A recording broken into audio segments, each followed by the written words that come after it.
and being very clear about what you're not available for.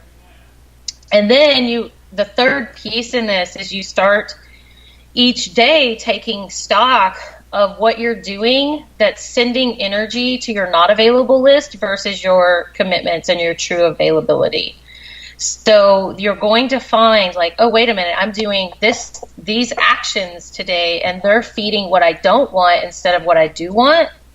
And so that's where you start to circle in like, oh, why am I doing this? Mm-hmm. And then that comes the fourth piece, really starting to sit down and go, okay, I am choosing this behavior or action or thought today. I want to stop this because it does not get me what I want.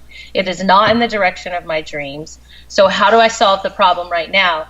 And one of the journaling exercises I share, question retrospect, is higher self, show me what I need to see and tell me what I need to hear to solve this problem right now. I do not want to feel this way. It's not in alignment with my truth. It's not in the direction of my dreams. What do I need to know? Show me where it is in my body. What are these thoughts telling me? What do I need to know? Is it this life, another life? And often you'll start to connect with your higher self and really uncover what's hiding out in the body. It could be something really simple, or it could be a really big trauma, and this is the space then where I'm very adamant that you need to work with energy healers, because I work with my energy healer at least twice a month, and it's not just energy healing, it's also guidance and mentoring. It maintains my momentum so I can serve others. You've got to have somebody to hold space for you. So you need an energy healer who's very versed in helping you get from where you are to where you want to be. And you need to work with mentors, right? And luckily my energy healer can also be my mentor. But you want to know how to ask the right questions and who to work with that resonates with you. Because you're going to need someone to help you do the heavy lifting. That's what I call it. When you have energy blocks, they're like big rock boulders. Mm-hmm. And you're not going to see or have the resources to know how to actually move all of that by yourself. And then what I tell people, like, some people may like, well, I would love to do that, but I can't invest in that right now financially. Then I send people to I have a podcast, but I literally created it to showcase amazing humans, but I have like 26 meditations that are all guided healing meditations. So you really need to listen to these guided healing meditations that help you overcome whatever you're feeling in that moment, because healing wasn't meant to do like all alone. It's hard sometimes if like something really big shows up and you're by yourself. You need to call your besties. You need to call your friends. You need to call your family forward. You need to communicate. Do not isolate. So when it's showing up, you can move through it, right? And get the support that you need. And do that with wherever you're at. Like, just call in the people. Mm-hmm. Oh, exactly. It's amazing what happens when we remove those boulders that we may not even be aware of that we have in front of us. Yeah, we're really smart and, subconsciously, all of us. And you have to remember that you created this life you're in. Like, mm-hmm. You're that powerful. You chose this life. You've created this life you're in. You are a co-creator with God, source, the universe. And you're really smart and you're really good at protecting yourself. And so you hide things, right? Because mm-hmm. that's what your ego, without diving down that rabbit hole, but your ego is trying to protect you and hide things. And so when it shows up, though, it's going to get louder and louder and louder until you do address it, right? And move through it. So, and you're right, Natasha, it's like the magic happens, right? Mm-hmm. The magic happens when you move the energy. I always show people this visual. I'm very visual. And it's like, if you think you live in your house and you clean, you're going to clean your house, right? You clean your house, what? Once, twice a month, every week, whatever you do. You're like, yeah, right. I'm like, anyway, every week. Every time you do, whenever that is for you. But, if you live in your house, say you live in your house for 10, 20 years and you sweep all the trash, you take all the dirt, all the trash, everything, you just pile it in this one corner of the house and you don't actually recycle all of that, that's your energy. I want you to think of it that way. So if you haven't gotten energy healing and your energy is what you're made of, and people ignore their energy before they'll do anything else. And I'm like, that is the number one thing you need to focus on, and everything else will fall into place. Oh, so and true. If you just do that, you're just piling trash up within your body, your mind, your spirit. You've got to clean the house, and you've got to know how to recycle that energy, and so that you're not just sweeping things underneath the rug, right, and putting them away. And what you do, think about that. If you're doing that, it's hiding in your body, it's hiding in your energy, it's hiding in your mind, and it starts to take over, right? And that's where you get blocked around your confidence levels, because other things need to show up. Listen, if no one is free of when you're like, I'm going to go do this thing, I'm going to go share my story. It wasn't easy to like share my story. You know what I mean? Mm-hmm. You guys, it's going to be hard. You're going to be really scared. You're going to have fears, but you have to do it anyway, because you've committed to come to live this life. So why would you choose anything else? You've got to just jump out of the plane, and you're going to be afraid. Do it anyway. Because people come to me all the time and they're like, Jessica, I have all this fear. And I'm like, you know what? I feel you. And I say, let's go. I don't really care if you're afraid. We're going to go do it anyway. And they're like, oh, I have permission to run straight through those fears. I'm like, amen, you do. Let's go. Like, we can be afraid and still jump. You can feel fear and pain and stress and still feel love and confident and gain momentum. And you just keep going, and then it lessens and lessens and lessens, because like anything we do in life, right? You're working that muscle, and you're gaining more positive energy as you move through it. Oh, that is the most powerful thing, is just moving through it and knowing like the support there for it. It's your whole analogy and visual of the sweeping the dirt in your house actually reminded me of one visual that would go along really well with this, that I use for my abundance visual. And it's something that I created, and I talk about with my Abundance Ignited goers for a retreat that I hold annually. And it's about, we have a house, and we can have lack or abundance visit us, and only one at a time.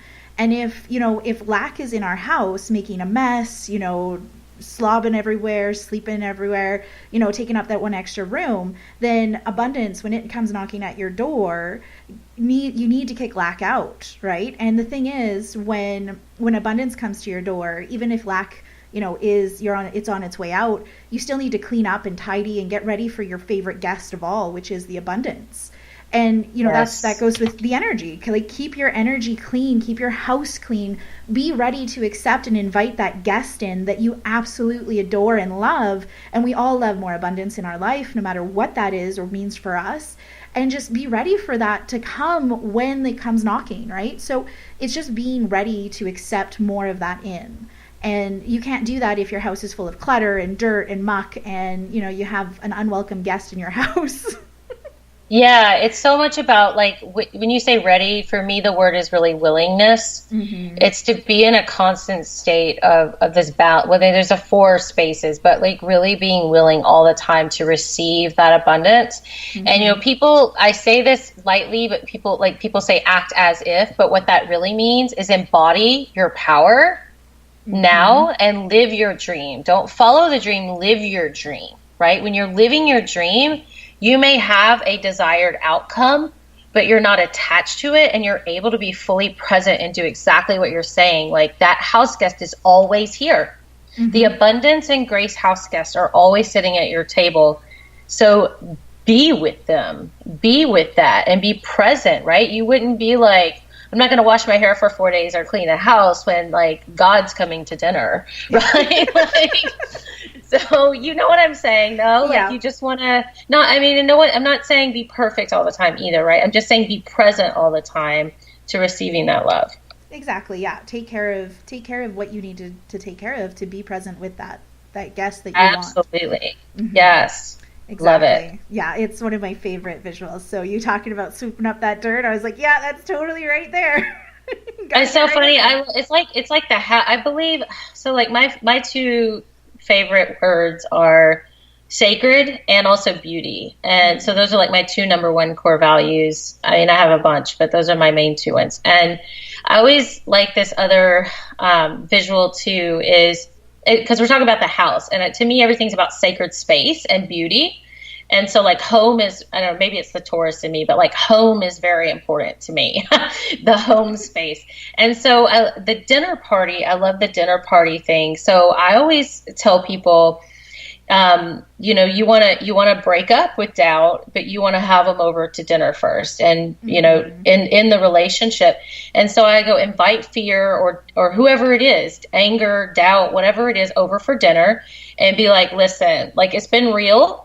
You know, I love you for teaching me. Thank you so much, because that was something I really needed to know. But like, we're done. This relationship's over. Is there anything else that I need to know from you to like move on from this, and really dine with your doubt and find out what it's there to show you, and then see it out the door. It doesn't need to come back for dinner ever again, you know, but you do have to sit down and face it as in a way that you're in neutrality a little bit. So you're not so, right. Oh, yeah. And really come from the space of like service and love. Serve your doubt. Give it what it needs so it cannot come back again, right? Yeah, acknowledge it, right? Make time for that, because it's very important. When I even in the event space, I have to walk my clients through that often, actually, with the whole doubt and fear around certain things in the event space. And it's amazing when you sit down, and I bet you, Jessica, you probably have a great visual for this. But when you sit down and you do like that guided meditation or that visualization, and you have that conversation, you acknowledge what is, you know, happening around your doubt and your fear, and you give it that presence, and then you say goodbye. It's a lot more grounding than just trying to hide it away. Yes, so much. Yes. You've got to go, you've just got to keep moving, right? If you think about like energy is always in motion. So, you know, your thoughts are always in motion. You're always involuntarily breathing. So you just need to constantly move through things, and that's how you avoid getting stuck. But you can move and still, you know, you're processing it at the same time, right? You're not avoiding it, you're moving and processing. So you just want to stay in motion. Yeah, exactly. It's so powerful, and to have somebody helping you through that is absolutely a must.